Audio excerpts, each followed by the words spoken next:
I suoi nipoti hanno dovuto magari studiare anche da casa? Anche adesso E i genitori come si trovano a gestire la situazione? si trovano, devono risolvere il problema, vanno avanti.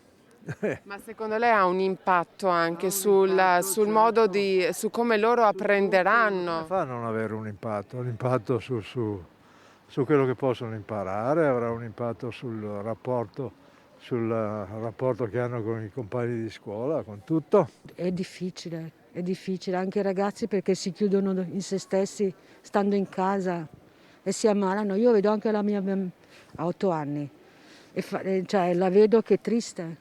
I suoi nipoti hanno avuto problemi in classe con DAD, quarantena? Sempre, sempre, guardi, sì. Uno ha appena finito che frequenta la scuola, il liceo sportivo ad Asiago, c'erano 2 contagiati, è sceso, è arrivata la febbre anche a lui, è stato 10 giorni chiuso, insomma, e lavorava appunto in DAD. È abbastanza difficile comunque anche seguire le lezioni e tutto, quindi nel momento in cui siamo costretti a rimanere a casa, cioè, richiede anche uno sforzo maggiore anche da parte nostra. Manca la socializzazione, manca il rapporto col professori, manca tutto.